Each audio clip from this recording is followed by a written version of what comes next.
सहनाववतु सहनौ भुनक्तु सह वीर्यं कर्वावहै तेजस्विनावधीतमस्तु मा विद्विषावहै। ओम शांति शांति शांति। वैदिक जीवन पद्धति की इस कक्षा में पुनः आप सबका हार्दिक स्वागत है, अभिनंदन है। अतिथि यज्ञ की चर्चा चल रही है। अतिथि देवो भव की जो उद्घोषणा हमारे ऋषियों ने की है, अतिथि देवता के समान है। अतिथि को देव रूप में हमने स्वीकार किया है और अतिथि का सत्कार करना सभी गृहस्थियों का परम कर्तव्य है। बिना अतिथि सत्कार के घर में जो स्नेह, प्रेम और समरसता का वातावरण होता है वह नहीं हो पाता। इसलिए अनेक प्रकार के ज्ञान विज्ञान से युक्त होने के लिए, लौकिक पारलौकिक ज्ञान विज्ञान के लिए जो ज्ञानी हैं, विद्वान हैं, धीर हैं, गंभीर हैं, जिनका जीवन राष्ट्र की संस्कृति और आत्म कल्याण से राष्ट्र कल्याण, विश्व कल्याण की भावना है, ऐसे महापुरुषों का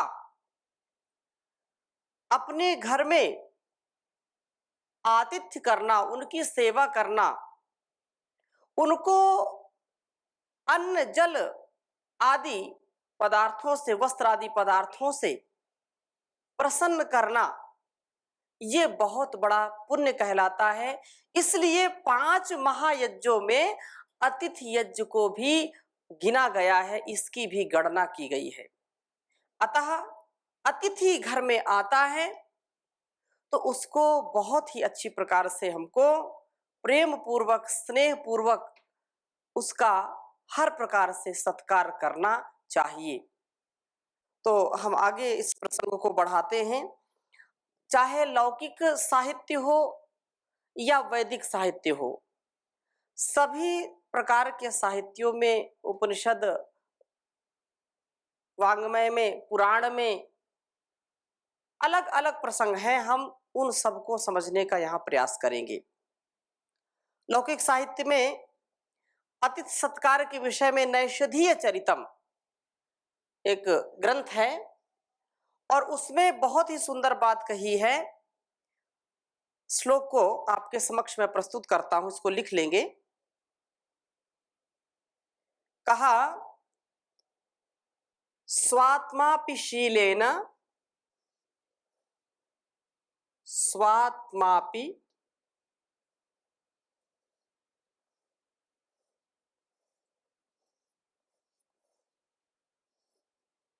स्वात्मापि शीलेन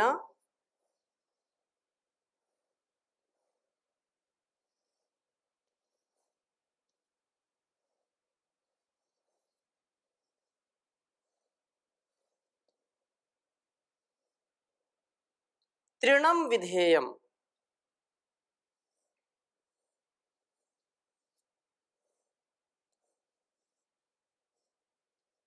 तृणम विधेयम।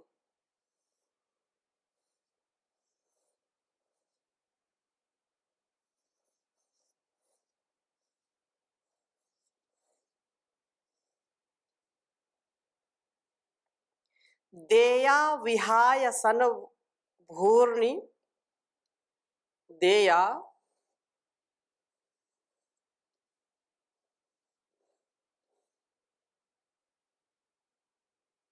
विहाय सन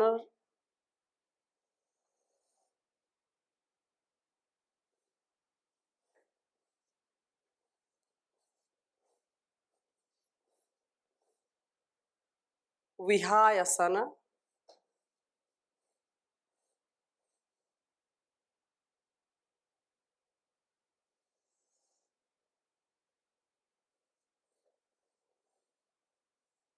भूर्नि जापि,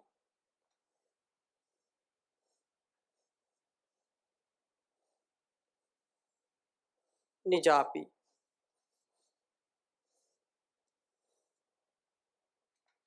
आनंद वाष्पैरपि, आनंद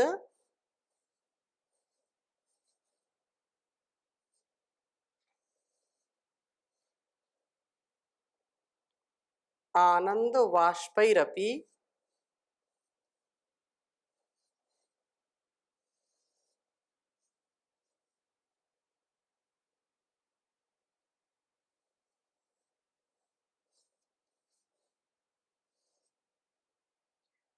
कल्पमभ्य,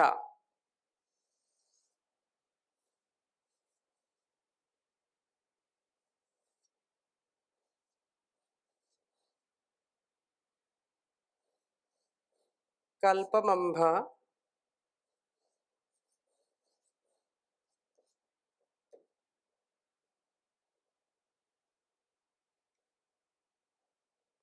पृच्छा विधेय,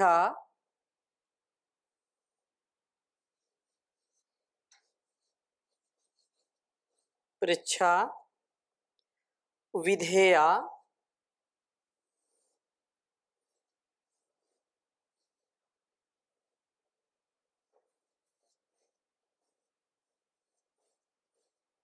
विधेय मधुरैर्वचोभिः,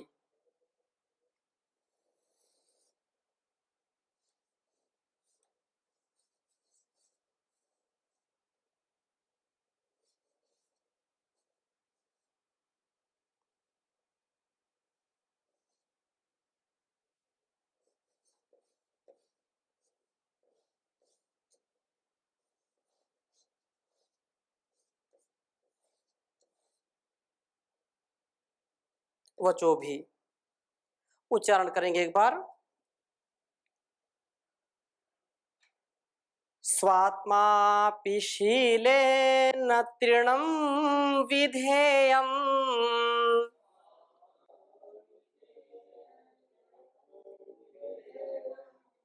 देया विहाय सन्भुर्निजापि।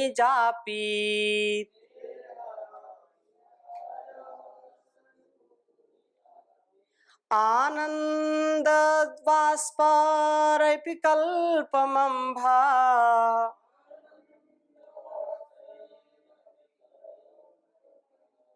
पृच्छा विधेया मधुरैर्वचोभिः।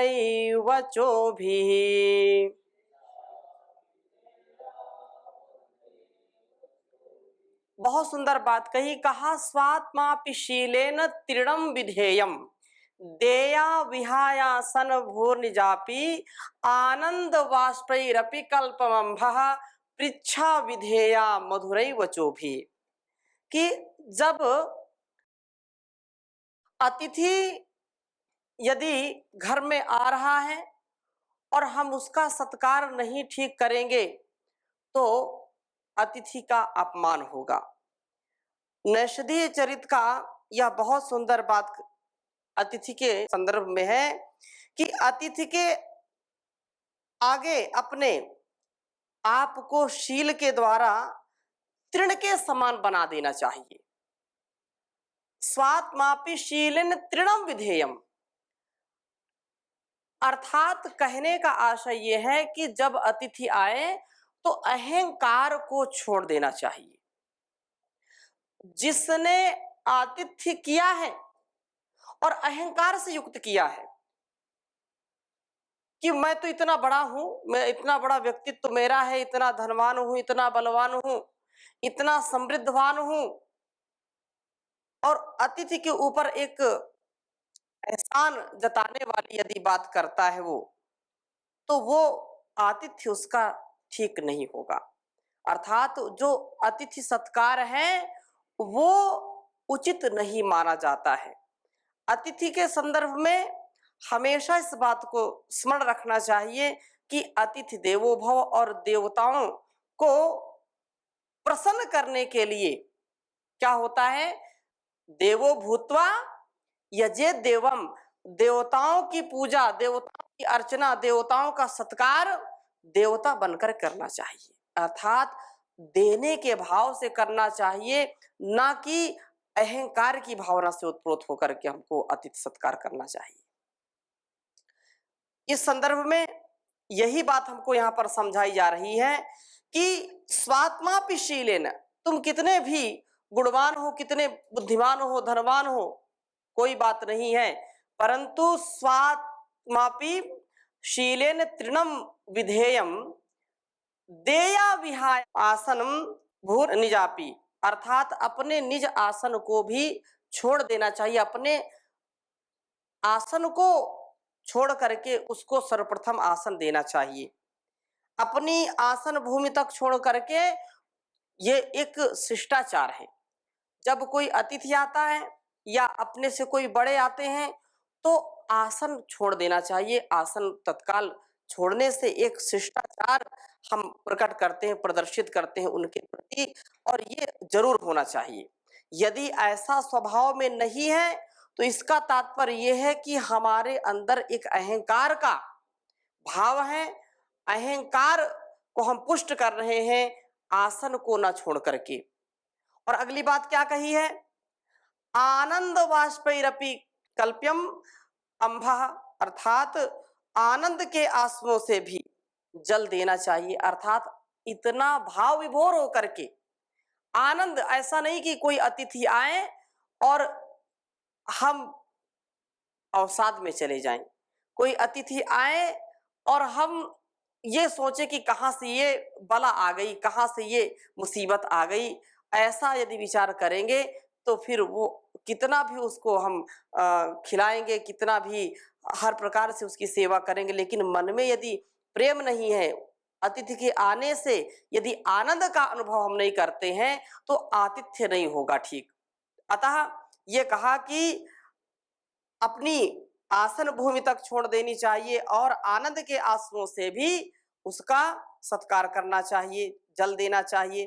तथा पृच्छा विधेया मधुरै वचो भी, बहुत सुंदर बात कही कि सबसे पहले क्योंकि स्वागत और सत्कार का जो साधन है वो क्या है, वाणी है, तो उस अतिथि को अपने मधुर वचनों से उससे कुशलता पूछनी चाहिए, कुशलता युक्त पृच्छा प्रश्न करना चाहिए कि आप कैसे हैं, आइए बैठिए।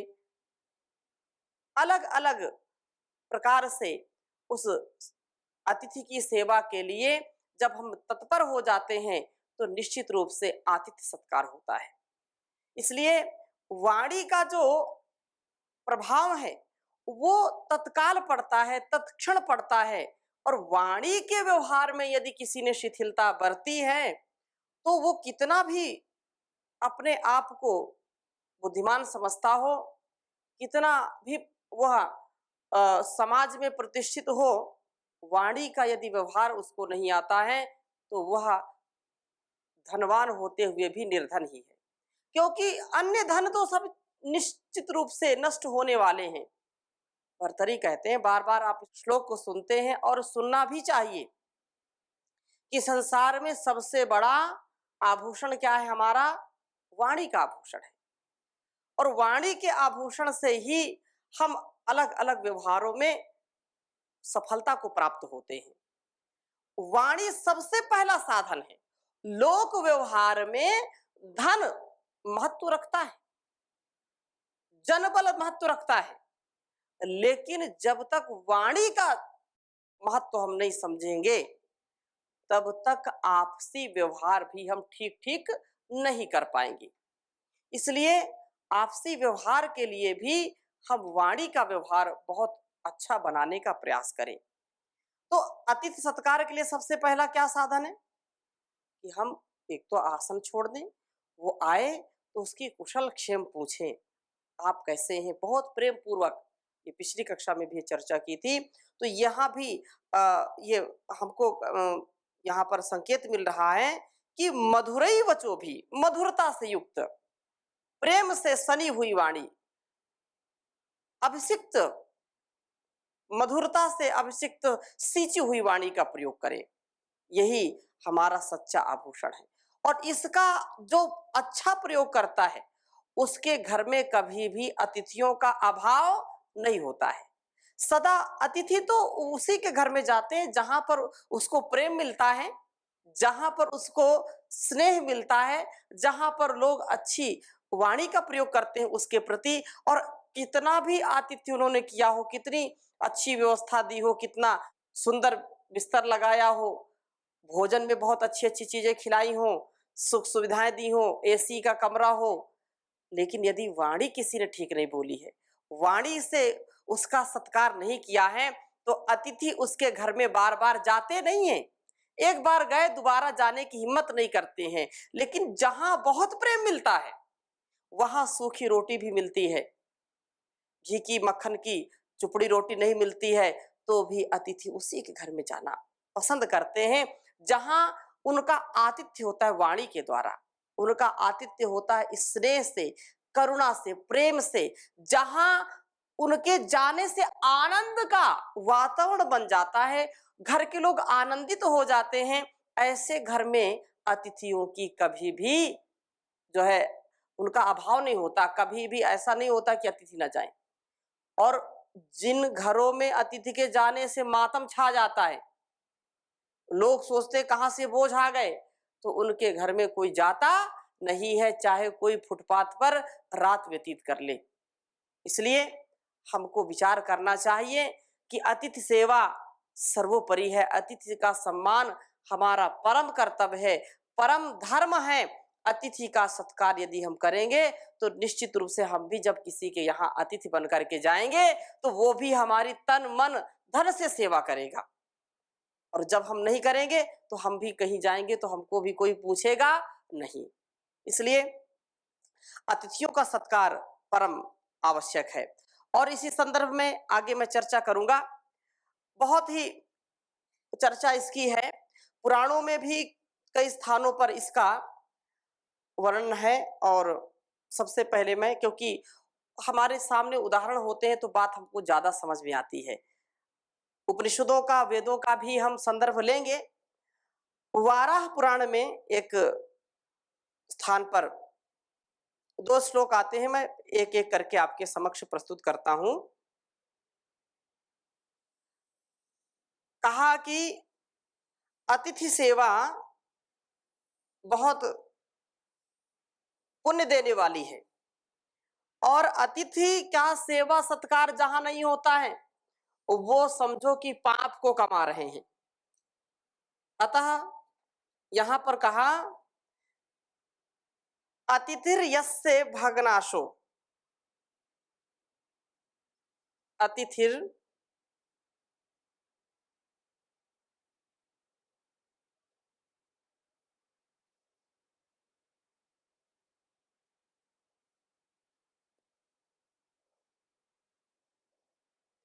अतिथिर यस्य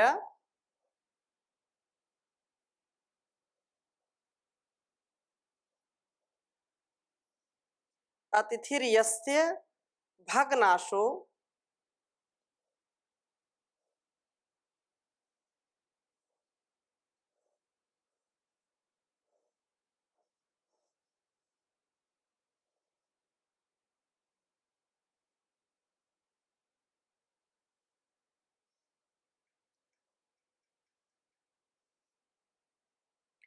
गृहात् प्रव्रजते यदि,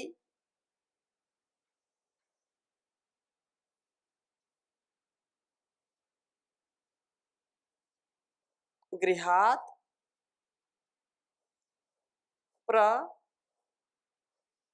प्रव्रजते यदि,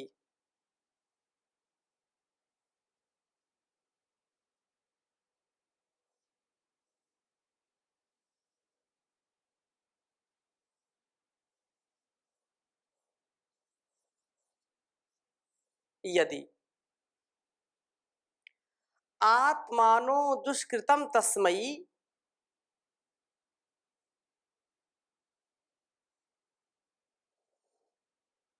आत्मनो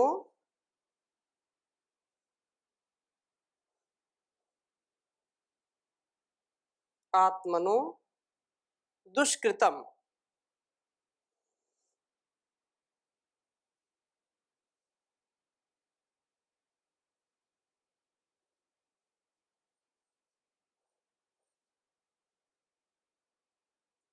दुष्कृतम तस्मै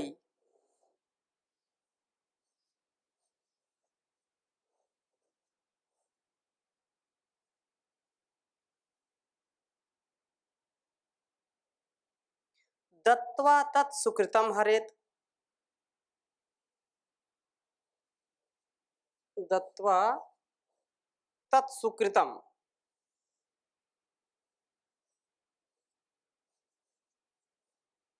तत् सुकृतम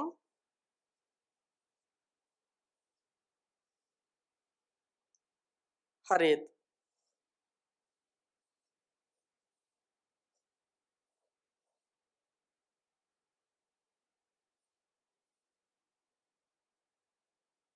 बहुत सुंदर बात कही है, उच्चारण करेंगे। अतिथिर्यस्ते भग्नाशो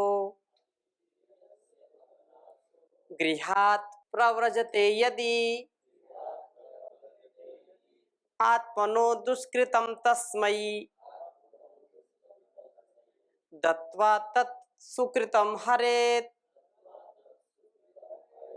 अतिथिर्यस्य भग्नाशो गृहात् प्रवर्जते यदि आत्मनो दुष्कृतं तस्मै दत्वा तत् सुकृतं हरेत्।